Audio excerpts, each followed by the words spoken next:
everybody, it's Courtney. I thought it might be kind of fun on our Throwback Thursday today to share something that I actually did a very long time ago. When I was in college, I took a class and we had to write a children's story. I was 18. We're not going to talk about how old I am now, but I wrote a story called The Hermit of Hiram House Camp. Obviously, I know now that the date is wrong, but hey, I was 18. What do you want? So I thought it'd be kind of fun to share with you my story. And a lot of you might remember some of the places here at camp, and some of the older folks my age might remember some of these names of some of the people. So here we go. It was a sunny afternoon, and Mitch decided to take his campers on a nature hike. Ben, Ryan, and Nathaniel were best friends. They knew every inch of the woods and all of the creatures that lived there too. Mitch led the group as they hiked down the path to Fort Tom. The leaves on the trees covered up the sky above and made the day look like night. Fort Tom for you. I'm not a very good artist. Ben, Ryan, and Nathaniel had been campers at Hiram House for 3 years, and they knew all of the stories about the hermit and the giant snail.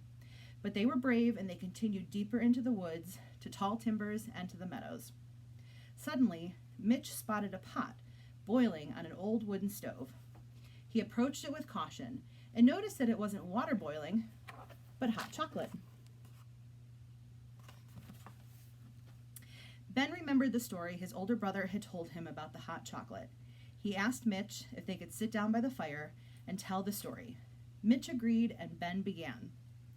Long ago, when Hiram House was first founded in 1896, an old man lived deep in these woods. But when the Grunke family bought this land, the old man got very angry and began destroying the woods and setting fire to some of the buildings. So Mr. Grunke confronted the man. He told him to leave and to never come back. However, the man never left, and he hid in the trees where no one could find him.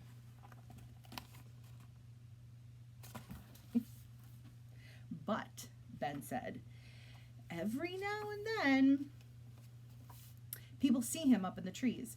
First, they notice the trees swaying back and forth, and then slowly look up, and they catch a quick glimpse of him.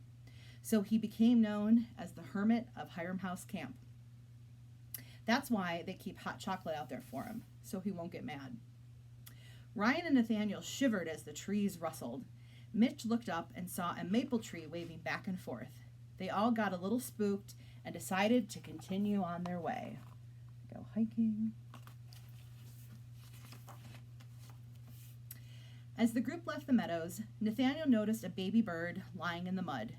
Mitch examined the bird, being very careful not to touch it. They realized that the bird had broken its wings and decided that they should take it back to the Wildlife Center. Mitch took out his bandana and wrapped up the bird. He put Nathaniel in charge of carrying it back. The boys decided to name it Silver Bullet because bullets are tough and strong.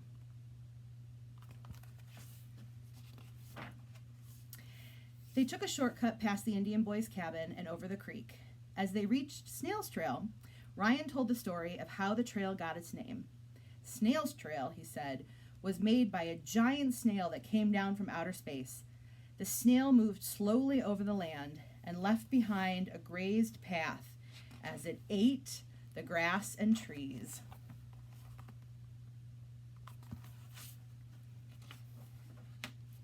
Where did it end up? Nathaniel asked. Well, said Ryan, the giant snail ended up in Peter's Pond, where we go canoeing. Sometimes, late at night, he comes up onto the land to eat. That's why we have the beach over by the dock.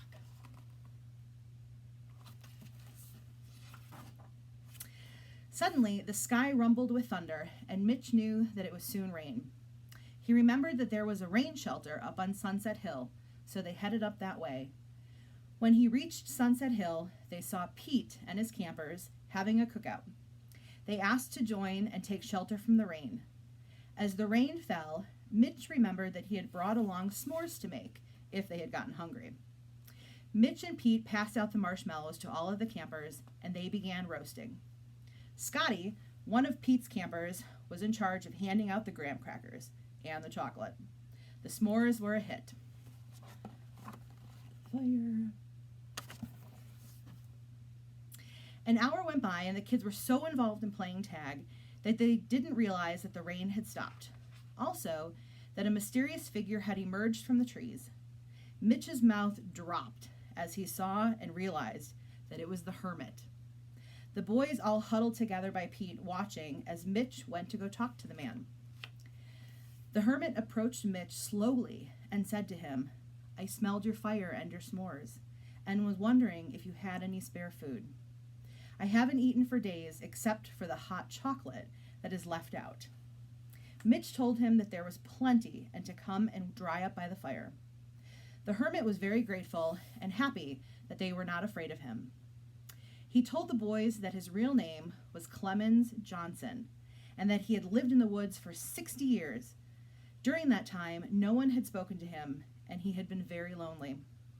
The boys promised that from now on they would come and visit him and bring him food. Some of the boys even told the Hermit that they would have their moms pack him a lunch.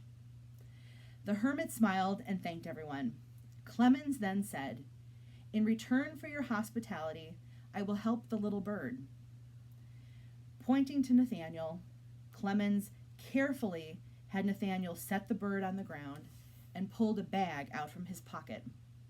He poured a magic dust on the bird's wings and mixed it with the gel from a plant's root. He clapped his hands 4 times, and the bird suddenly flew away. Everyone was amazed. They turned and watched as Silver Bullet perched on a branch and began to chirp. Mitch turned to thank the Hermit and found that he had disappeared. All that was left was the tiny bag that he had taken out of his pocket.